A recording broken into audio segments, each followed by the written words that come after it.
wikorera ingobyi yawe utahe. Hari utegetse ubuzima bwawe burahinduka, hari utegetse imibereho yawe irahinduka, hari utegetse urugo rwawe rurubakika. Ndagutegetse byuka wikorera ingobyi yawe utahe. Yesu akoresheje itegeko igihe kinini cyane usenga, igihe kinini cyane byaragucanze, igihe kinini cyane warataye ibyiringiro. Hari ukoresheje itegeko ku buzima bwawe igihe kinini cyane wizengurukaho, igihe kinini cyane nta byiringiro, igihe kinini cyane imiryango yaragutaye, igihe kinini cyane nawe ubwawe wariyanze. Hari ukoresheje itegeko ku buzima bwawe.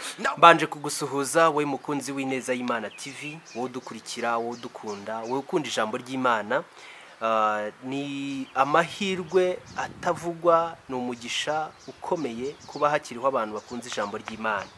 Ijambo ry'Imana rirakiza. Hari abantu bagiye bakurikira Ineza y'Imana TV, barizera, barasengerwa, barakira. Tugize umugisha wo kongera kubana na Evangeliste Jado. Tuguhaye ikaze. Murakoze cyane. Vuga cyane muri microphone. Murakoze cyane. Murakoze cyane. Nagira ngo tuganire ku ijambo ry'Imana. Uyu munsi hashobora kuba hari umuntu udukurikiye ugiye kubona iri jambo yicaye i Burayi, ugiye kubona iri jambo ry'Imana yicaye muri Canada, ugiye kubona iri jambo ry'Imana ari Australia kandi rikamuhindura. Hari uwo muntu wari ufite ibibazo ku buzima, wari ufitiye ibimugoye, wari ufite ibimuremerereye, wari ufite intambara, wari ufite ibyago. Iri jambo ry'Imana rishobora kumugeraho rikamubera inkomezi, rikamukiza, rikamuzura. Haleluya.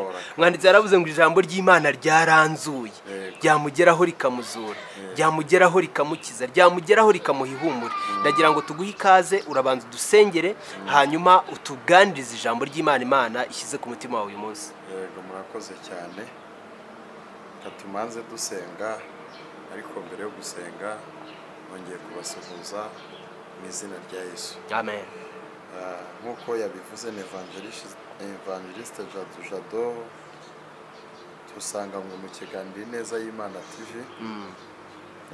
Ntewe ishema no kongera kubana namwe rero uyu munsi Imana yaduhaye kugira ngo tuwugendereho. Kadusenga Imana. Data, mu izina rya Yesu, Mana ifite imbaraga, Mana ifite ubutware n'ubushobozi, turagushimye, turaguhimbaje yuko waturinze mu minsi yose yatambutse. Muririmbyi yararimbye ngo Mwami waraturinze, ngo uturinda umujinya wa Satani. Yuzura umwuka aravuga ngo uturindira muri iyi si ishaje, aravuga ngo uraturinda ntitwapfa. Ndagushimye ko warinze ubwoko bwawe, ndagushimye ko warinze abakunzi b'Ineza y'Imana TV, ndagushimye ko warinze igihugu cy'u Rwanda, ndagushimye ko warinze isi. Ishimwe ni iryawe Kristo. Ninjiye muri uyu mwanya w'ijambo ryawe, turasenze, nsengeye umuntu wese ugiye kumvira ijambo. Reka imbaraga zawe zigende zimukoreho, reka uryumva arwaye iri jambo rimukize, reka uryumva ari mu bihe bikomeye cyane byamucanze iri jambo rimubohore, reka uryumva ari mu buzima, sengeye uwaryumva ari hanze y'igihugu, ari Burayi, ari muri Amerika, Canada, mu bihugu bigiye bitandukanye, iri jambo rizamugereho ntirizamusiga uko nguko, kuko mfite amakuru y'uko kubisanze Mwami Yesu atari kubisiga. Ngaho bana natwe mu kanya tugiye kumarana, tubisabye twizeye mu izina rya Yesu. Amen. Yego. Murakoze cyane. Karibu rero. Murakoze cyane. Imana ibaha umugisha. Si rimwe si kabiri nkunda kuganira kuri iri jambo, cyangwa se nkunda guhanurira muri iri jambo, ariko nongeye kurigarukamo cyane, nongeye kurizamo cyane. Nje guhanurira ubuzima bwawe, nje guhanurira imibereho yawe, nje guhanurira akazi kawe, nje guhanurira urwo rugo rwawe. Ni ijambo nzanye muntu w'Imana, ni ijambo nzanye rivuga ngo Yesu akoreshe itegeko. Yesu akoresha iki? Itegeko. Tugiye gusoma twihuse tutatinze kugira ngo bize kuza kudufasha. Ni ijambo riri muri Mariko ibice 2, umurongo wa 11 turageza kuri 12, niturangiza dusoza. Dusome mu izina rya Yesu. Haravuze ngo ndagutegetse byuka wikorere ingobyi yawe utahe. 12 avuga ngo arabyuka yikorera ingobyi ye, uwo mwanya asohokera imbere yabo, nuko bose baratangara bahimbaza Imana baravuga bati bene ibi ntabwo twigeze kubibona. Akire neza ijambo ry'Imana. Amen. Ndi ku ijambo rivuga ngo Yesu akoresha itegeko. Muri biriya byose, muri bya bindi wibuka nanjye ntibuka, Yesu akoresha itegeko. Aya ni amagambo afite intego ivuga ngo Yesu akoresha itegeko, ariko ni n'amagambo numva nanjye ubwanjye uri kuyigisha ashobora kumbohora nicaye imbere ya kamera. Bibiliya iravuga ngo haciyeho iminsi myinshi cyane Yesu asubira i Kaperinawumu, ngo abantu benshi cyane ngo barabimenya ko yaje i Kaperinawumu. Mbere gatoya Yesu nashimye. Ngo mu kumenya ko baje i Kaperinawumu ngo baraza buzura inzu, bamaze kuzura inzu ngo baraza bagota ngo kugeza ku rwego bahagaze no mu madirishya. Hanyuma y'abo bantu haza abagabo bane. Aba bagabo bane ngo baje bikoreye ikirema. Baje bikoreye ikirema ngo bashaka kukinyuza mu muryango, biranga. Bashaka kukinyuza mu idirishya, biranga. Nari ndimo manurira ubuzima bwe mvuga ngo hari ibyawe Satani yafunze. Ujye ugerageza gushaka guca inzira, ujye ugerageza enemy for agree. Byashoboka yuko yaba ari diplome yawe. Ujye uzinduka mu gitondo ugiye gusaba akazi, ugasanga inzira zarifunze. Kandi birashoboka. Byashoboka yuko ari ayo mashuri wize uyu munsi wa none wagezemo hagati ukayacikisha kandi wari ufite ubushake n'umurava. None uricaye. Imana ikoresha itegeko. Haleluya. Bibiliya iravanga aba bagabo ngo barangije tapista enemy win mini for a great. Ngo barangije ngo bigira inama. N'ubwenge budasanzwe cyane. Mu mateka nshaka kukubaza ikibazo gikomeye cyane. Wigeze wumva umuntu wagenda hejuru y'inzu ntumwumve? Ashwi. Wigeze wumva ibuye riguye hejuru y'inzu nturyumve? Ashwi. None akantu gakomeye cyane. Uribaza ngo aba bagabo bafashe ingazi. Bamaje gufata ingazi bayitera hejuru y'inzu. Barurira bagenda hejuru y'inzu. Hasi harimo abantu. Ni iyihe mpamvu? Nakabazo ngiye kukubaza. Ni iyihe mpamvu yatumye aba bantu bo hasi batumva abantu bari kugendera hejuru y'inzu? Harimo abantu benshi ahari. Benshi ku buryo abagabo bane bikoreye ikirema baremerewe n'umuntu baba bateruye ikirema baba bari kugenda hejuru y'inzu, abo hasi nibumve.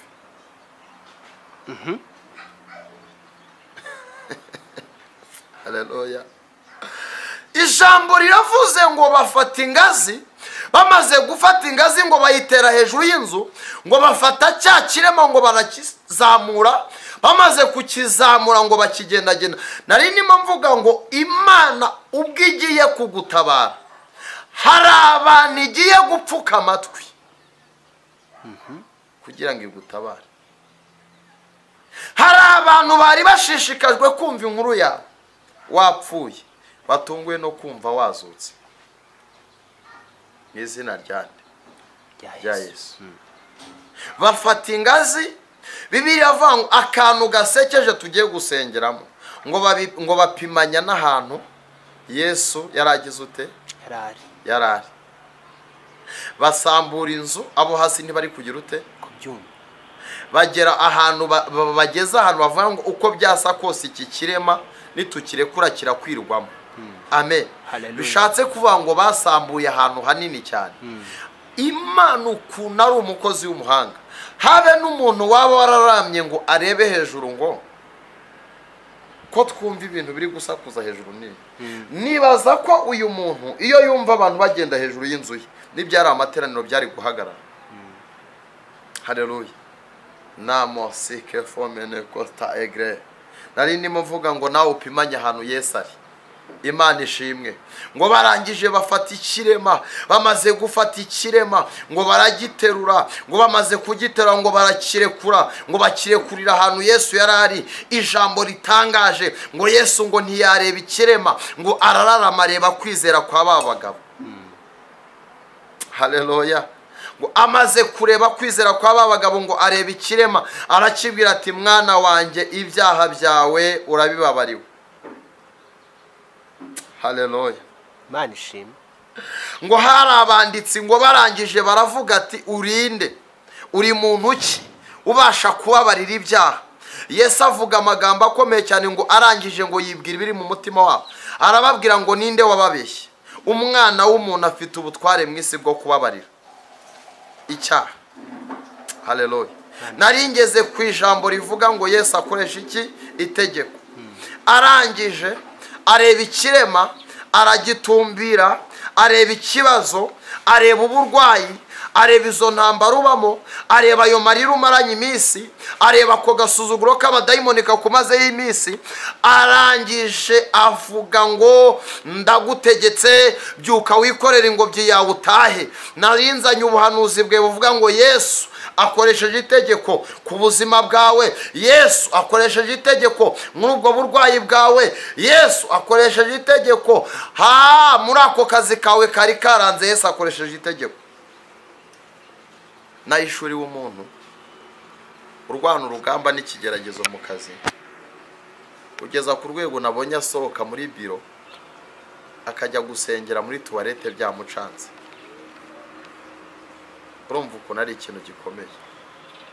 Imana yambwiye ngo ikoresheje itegeko kuri wowe wari umaze iminsi myinshi cyane waratakaje ibyiringiro. Uwo muntu wagutugaga muri ako kazi, uwo mukoresha wagutugaga, igitondo kimwe urazindutse usanga nta karimo, ahubwo asanga atungurwa no kubona ya ntebe ari we uyicayeho.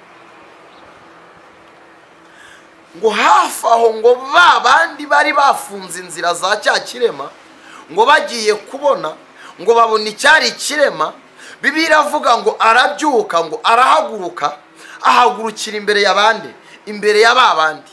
Ijambo rikomeye nazanye ku buzima bwawe ngo nuko bose baratangara, bahimbaza Imana, baravuga ngo bene ibi ngibi ntabwo twigeze kubibona. Nari ndimo manurira ubuzima bwawe. Yesu akoze igitangaza abantu batigeze babona ku buzima bwawe. Yesu akoze igitangaza babandi mwiganye batakekaga yuko icyo gitangaza cyakubaho. Yesu akoze igitangaza hahandi n'abadogiteri bagukurikiranaga bagiye kumva ngo wakize, wabohotse, wabaye muzima. Akira kubona Yesu akoresha itegeko ku buzima bwawe. Haleluya, haleluya, haleluya. Ndagutegetse byuka wikorera ingobyi yawe utahe. Nawe ikorera ibyo bibazo byawe, nawe ikorera izo ntambara zawe, nawe ikorere ibyo byari bikumaze igihe kinini cyane. Nasomye ijambo rirambwira ati Yesu ubwo yari amaze gukiza cya kirema cyabaga kuri cya kidendezi, kijya kirema cyahise kiboneza y'urusengero, ngo abatambyi barakibaza ngo ninde wakubwiye ngo wikorere ingobyi ku munsi w'isabato? Aha, ababwira amagambo akomeye, arababwira ngo wankijije niwe wambwiye ngo nikorere ingobyi yanjye ntahe.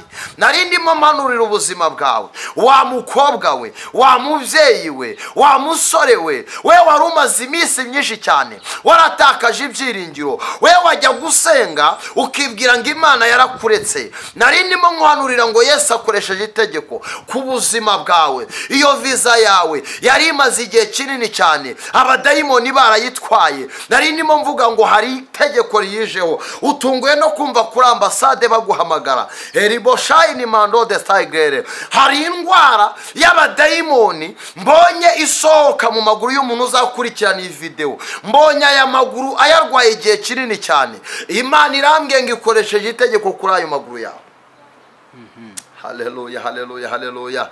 Edistafomene kosa egre. Harundi Yesu yakoresheje itegeko. Kiriya kirema cyabaga ku irembo ry'Ibetesi bitaga ryiza, cyabaga ku irembo bitaga ryiza.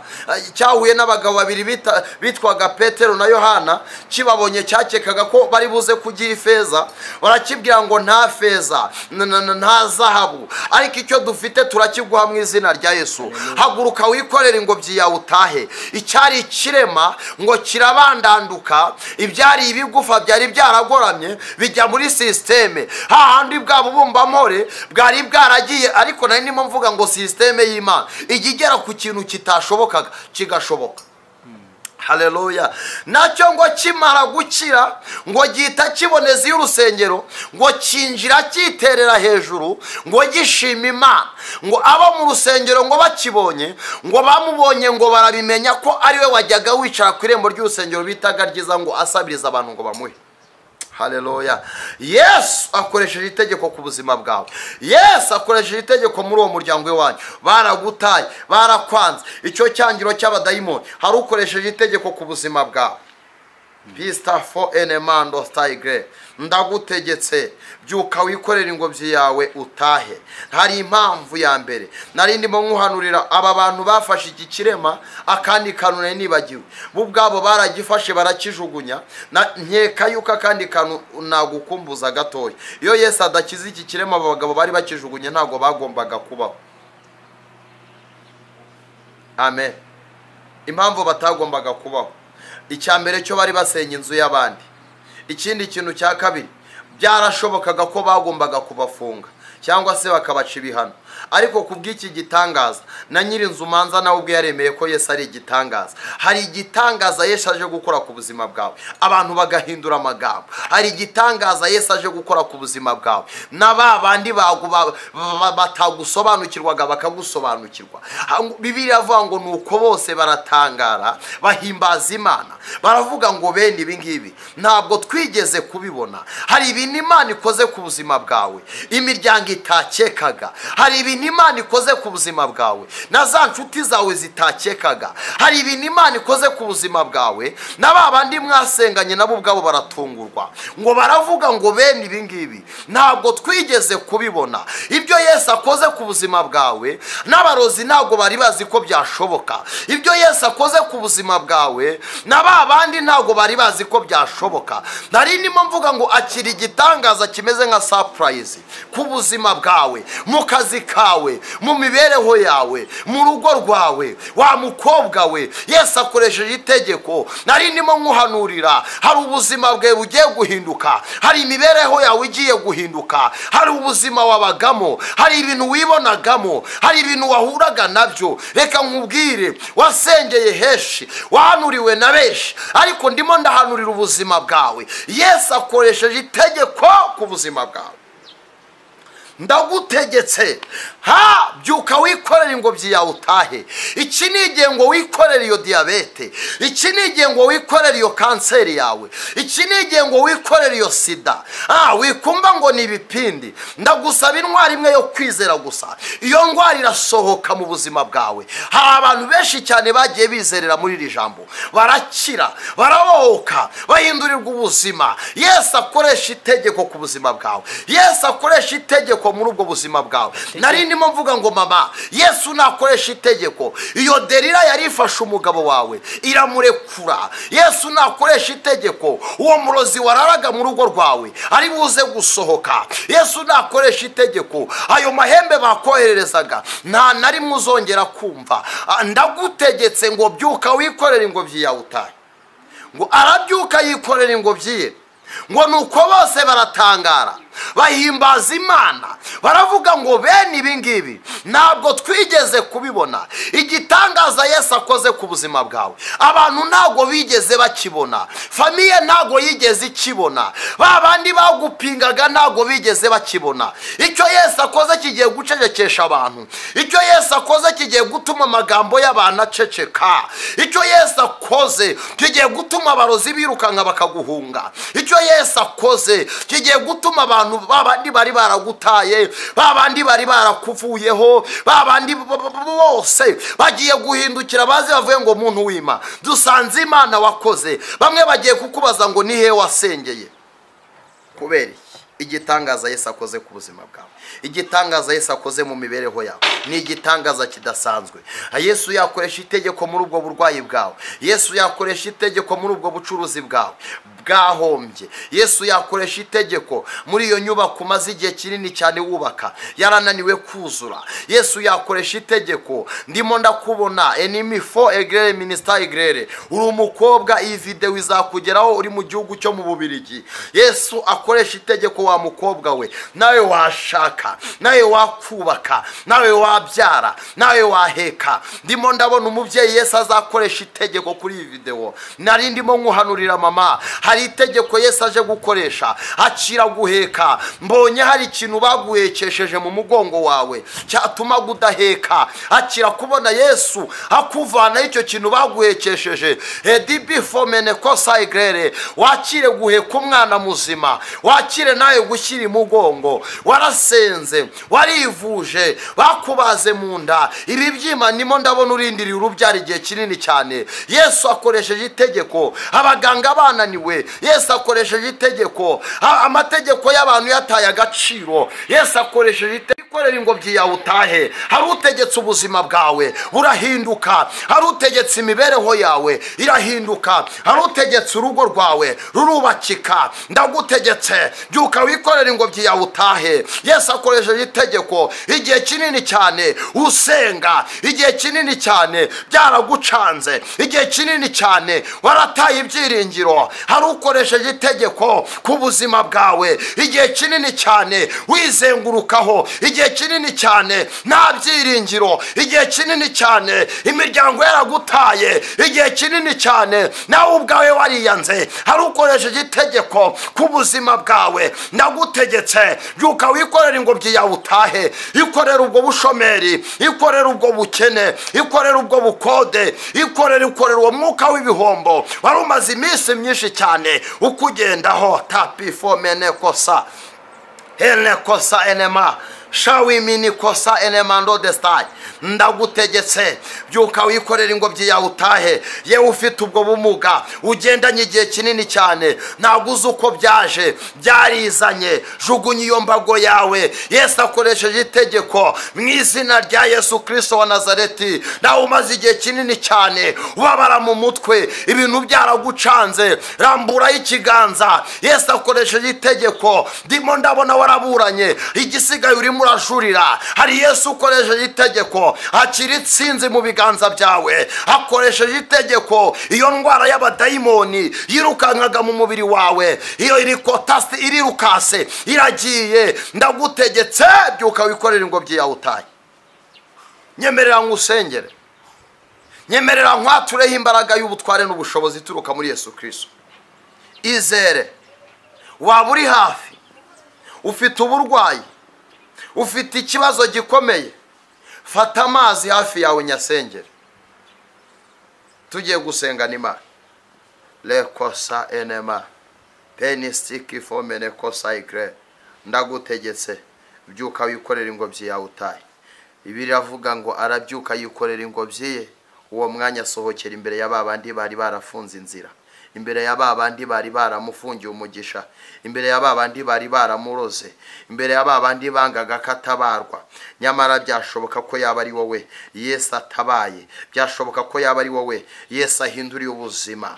Ndagutegetse, byuka wikorera ingobyi yawe utahe. Reka nkusengere mu izina rya Yesu. Ahari yaba ari indwara, ahari cyaba ari igisuzuguriro, ahari yaba ari ideni rikuzengurutse igihe kinini cyane, Yesu aje gukoresha itegeko. Ahari yaba ari amagambo bakuvuze, urubwa rukumereye nabi mama, Yesu akoresheje itegeko. Ndagutegetse, byuka wikorera ingobyi yawe utahe. Ibi ni ibiki ko mbona hari abantu bagiye kubohoka? Ibi ni ibiki? Iki kiganza ndambuye, ndohereza imbaraga ikiza aho uri hose, ndohereza imbaraga n'ubutwari n'ubushobozi, ndohereza igitinyiro cy'Uwiteka. Data, mu izina rya Yesu, sengeye umuntu wese wizeye iri jambo, sengeye umuntu wese wizeye kuje gukoresha itegeko. Yaba ari umurwayi, yaba ari umushomeri, yaba ari umuntu ufite ikigeragezo kimumaze igihe kinini cyane, ndasenze, ndategetse, ndatwika, ndaca intege mu izina rya Yesu Kristo wa Nazareti.